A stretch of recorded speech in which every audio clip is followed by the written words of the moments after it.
आज हम बात करते हैं घुटनों की मालिश की।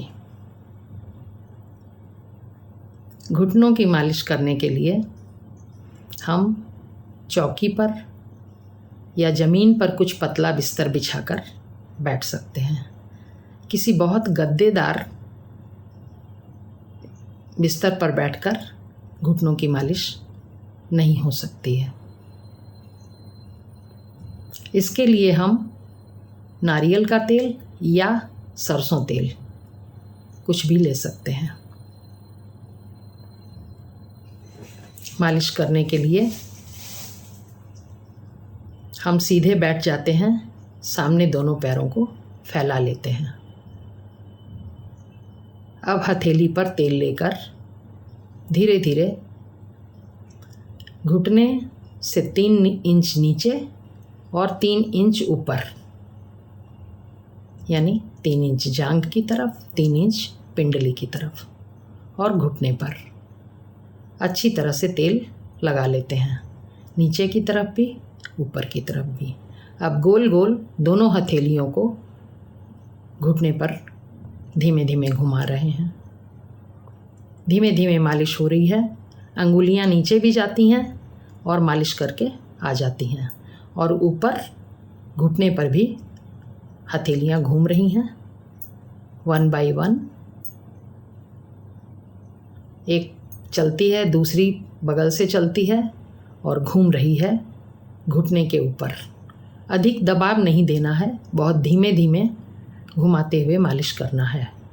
और नीचे की तरफ भी हाथ जाएगा घुटने के नीचे और मालिश करेगा। घुटने से ठीक नीचे 3 इंच और 3 इंच ऊपर, इस पर भी धीमी धीमी मालिश करनी है। गोल गोल घुमाना है और मालिश करनी है। 3-4 मिनट इस तरह की मालिश करने के बाद फिर दोनों हथेलियों को घुटने के दोनों तरफ लगा लेते हैं और धीमे धीमे आगे पीछे करते हैं, हल्का दबाव देते हुए।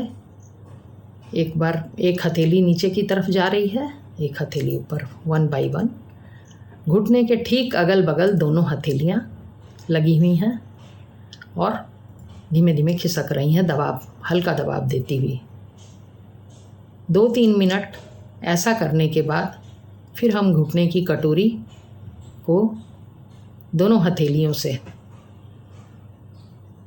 घुमाने की हल्का टिल्ट करते हैं, जैसे हल्का घुमाने की कोशिश करते हैं।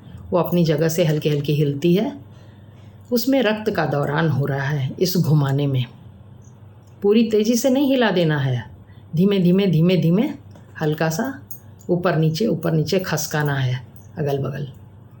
तो घुटने की कटोरी हिलेगी और धीमे धीमे उसमें रक्त का दौरान होगा। रक्त के दौरान की कमी से ही तो दर्द हो रहा है, और वही जब होगा, जब हल्की सॉफ्टनेस आएगी वहाँ, तो दर्द घट जाएगा।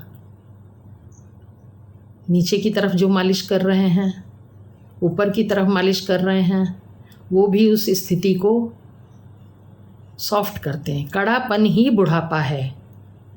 खून की नलियाँ कड़ी पड़ जाने से ही रक्त का दौरान घटता है और सारी तकलीफ़ें उसी से आती हैं। तो धीमी धीमी मालिश, हल्का हल्का दबाव उस स्थान को सॉफ्ट कर देगा, टेंडन्स को ढीला करेगा, मांसपेशियों को लूज़ करेगा हल्की, उसके अंदर रक्त का दौरान बढ़ेगा। और ये जब चीज़ें, मांसपेशियाँ और टेंडन्स मजबूत होंगे तो वो हड्डी को भी संभालेंगे।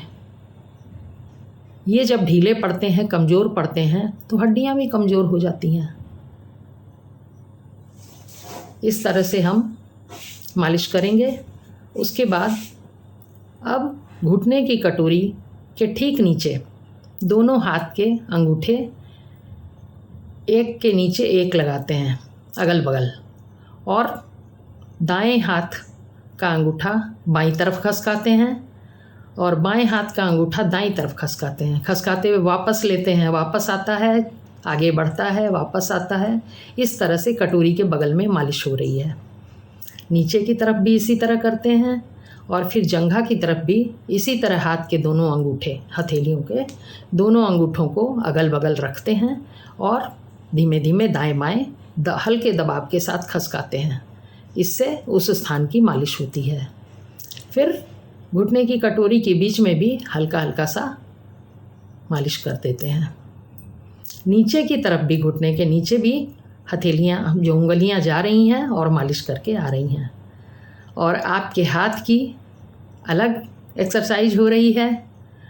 आपके हाथ मजबूत हो रहे हैं, अंगुलियाँ, हथेलियाँ ये अलग से, और पैरों की मालिश, घुटने की मालिश अलग हो रही है। तो फ़ायदा सारा आपके पास। मालिश हमेशा अपने से कीजिए, सारा फ़ायदा आप ही को मिलेगा। मालिश धीमी कीजिए, कोई ज़्यादा दबाव देने की ज़रूरत नहीं है, तेज़ी से नहीं करने की ज़रूरत है। धीमे धीमे आप दिन में 2 बार कर सकते हैं इस मालिश को। जितनी सी आपसे अच्छी तरह से, खुशी से हो, आप अधिक ना थकें। 15 मिनट के अंदर ये दोनों घुटनों की मालिश आप कर लीजिए। 2-3 मिनट हर मालिश को करना है और घुटनों की मालिश बहुत अच्छी तरह हो जाएगी। आपको धीरे धीरे फ़ायदा होगा तकलीफ़ में।